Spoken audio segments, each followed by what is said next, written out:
Good evening my dear students.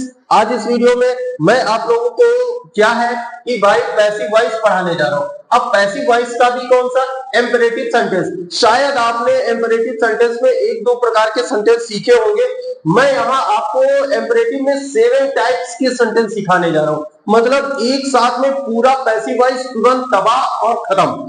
तो आपको क्या करना है, बस पूरा वीडियो देखना है, लगे रहना है। यदि आपको पेपर क्रैक करना है तो आपको इतने टाइप्स के सेंटेंस जरूर आने चाहिए।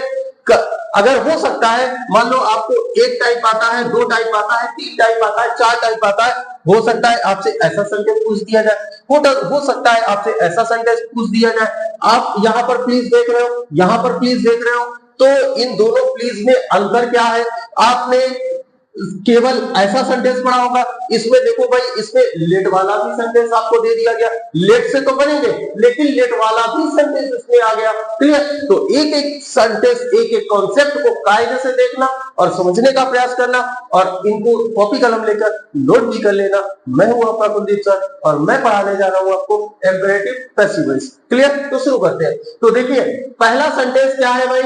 डू योर वर्क, मतलब ये कि V1 है और उसके साथ में आपको दिया गया है ऑब्जेक्ट। तो आपको इसका पैसिव बनाते समय क्या क्या करना है? सबसे पहले आपको लगाना है लेट, और उसके बाद में ये जो ऑब्जेक्ट दिया जाता है, जैसा ही ऑब्जेक्ट हो वैसा ही उतार देना है, आपको दिमाग नहीं लगाना है। मान लो यहां पर मी दिया गया है और आपने इसका आय कर दिया, तो आपने इसका सत्यानाश मार दिया भाई। क्यों?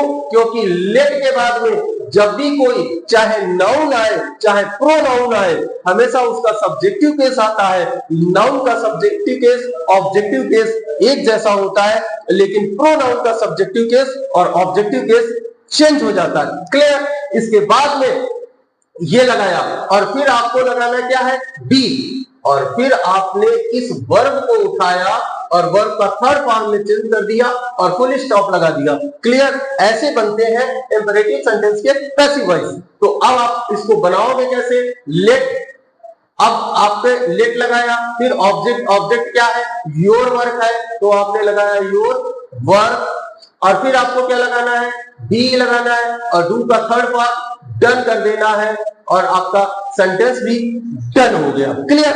अब आते हैं सेकेंड टाइप में, ऐसे सेंटेंस जिसमें डू नॉट दिया गया हो, तो आपको क्या करना है भाई? तो समझने का प्रयास करो। ये डू नॉट है, ये V1 है, ये आपका ऑब्जेक्ट है। तो आप सबसे पहले लगाओगे क्या? लेट, उसके बाद इस ऑब्जेक्ट को ऑब्जेक्टिव फॉर्म में ही रखोगे, और फिर अगर नॉट दिया गया है तो आपको यहां पर क्या लगाना है? नॉट। यदि मान लो आपको नेवर दिया गया है तो भी चाहे नॉट हो, चाहे नेवर हो, और चाहे ऑलवेज दिया गया हो, आप ये तीनों होती है एडवर्ब और हमेशा मेन वर्ब से पहले यूज की जाती है। अब आपको लगाना है बी, और बी लगाने के बाद में आपको यहाँ पर V3 का यूज कर देना है और फुल स्टॉप लगा देना है। क्लियर? तो अब आप बनाओगे कैसे? तो आपने लिखा लेट, और हिम है तो आपने लगा दिया हिम, नॉट आया है तो आपने लगा दिया not. Let him not be abused, ABUSED, abused. और अगर यहाँ पे लिखा होता नेवर अब्यूज हिम, तो आप लगाते हैं let him never be abused. Clear? Always abuse, हमेशा, तो आप यहाँ पर नॉट के स्थान पर ऑलवेज लगा देते। आप समझ गए ना? अब आता है प्लीज हेल्प मी, और एक सेंटेंस लिखा है please keep to the left. अब आपको समझना है ये कि भाई अगर सेंटेंस कोई प्लीज से स्टार्ट है तो आपने लगाया you are requested, you are requested, और फिर लगेगा टू। इतना आपको अपने पास से लगाना है, बाकी प्लीज को हटा देना है और जो लिखा है लिख देना है। तो हेल्प मी, अब इतना आप समझ गए। जिस सेंटेंस में रिक्वेस्ट का भाव आएगा, भाई कोई आपसे कह रहा है मेरी मदद करो, तो इसका मतलब वो सहायता मांग रहा है, मतलब आपसे रिक्वेस्ट कर रहा है। अब यहाँ पे लिखा है please keep to the left.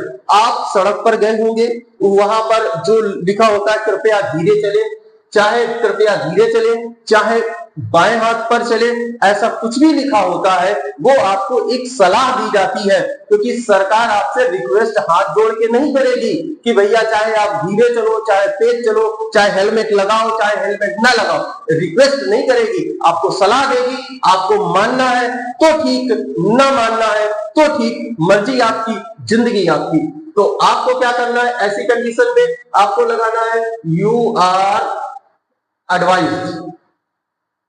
तो यू आर एडवाइज्ड टू, अब प्लीज को हटा देना है और लिख देना है keep to the left. Clear, मतलब आपको सलाह दी जाती है कि जो है कीप टू द लेफ्ट, मतलब बाएं हाथ पर चले। बोलो, इतना समझ गया मुद्दा। अब अगला सेंटेंस है पांचवा, ये क्या है, हेल्प द पुअर या लव योर कंट्री। अब ये एक है, दिया जा रहा है आपको मोरल एडवाइस, मोरल एडवाइस। अब इस मोरल एडवाइस में क्या है कि अगर कोई भी मोरल एडवाइस दी जाए तो ऐसे सेंटेंस दो प्रकार से बनते हैं। पहला क्या होता है, आप समझने का प्रयास करें। सबसे पहले आपने लगाया लेट और उसके बाद में ऑब्जेक्ट लगाया, ऑब्जेक्ट लगाने के बाद में सेम वही प्रोसेस, बी लगाओ और आपको वर्ब का थर्ड फॉर्म लगा दो, तो ये आपका एक नॉर्मल सेंटेंस बन गया।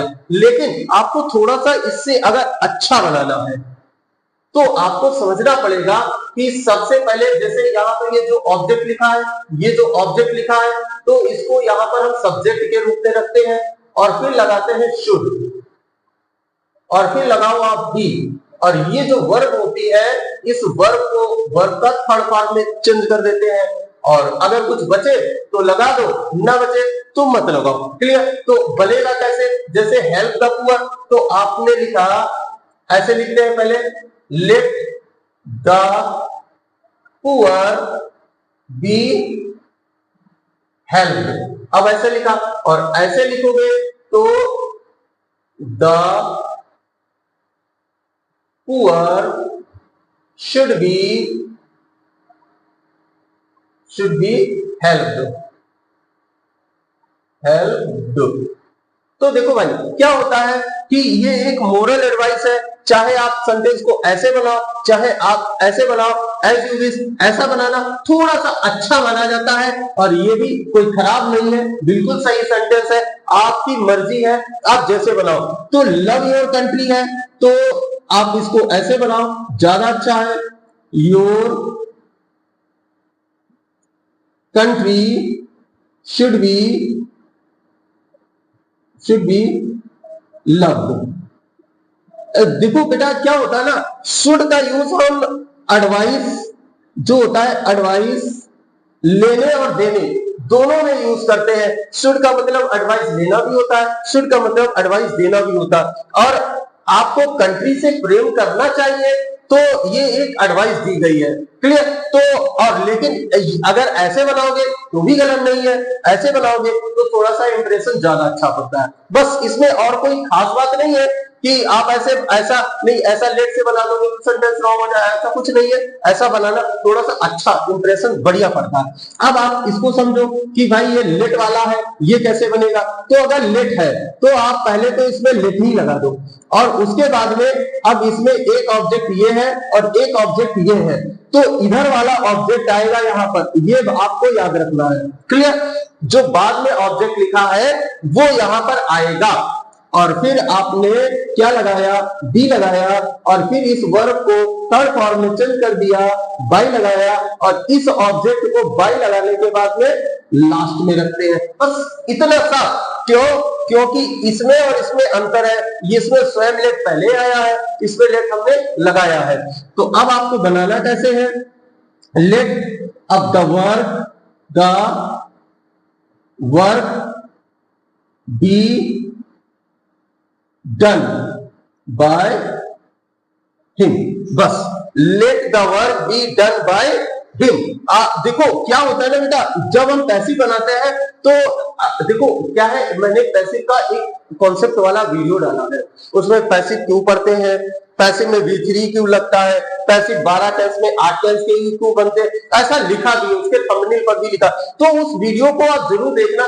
लास्ट में मैं पूरी प्लेलिस्ट लगा दूंगा पैसिव वॉइस की, उसको आप देखोगे तो आपके सब बातें समझ में आएंगी कि यहाँ पर जो है, यहाँ पर इसके बाद में जब भी हम पैसिव बनाते हैं तो सब्जेक्ट के स्थान पर ऐसे सेंटेंस को, ऐसे वर्ड का सिलेक्शन करते हैं जो ये काम है ना, ये काम इसके द्वारा नहीं, इसके द्वारा किया गया, लेकिन हम जो पैसिव सब्जेक्ट होता है उसका यूज करते हैं, ना कि एक्टिव सब्जेक्ट का। क्लियर? आप इतना समझ गए। अब देखो भाई, ये ऑलवेज स्पीक द ट्रूथ, अब ऑलवेज वाला है, यहां तो मैं बता ही चुका हूं, इसको भी देख लो भाई। तो आपने क्या लिखा, लेट, और फिर आप सीधा सा बनाते हैं, लेट द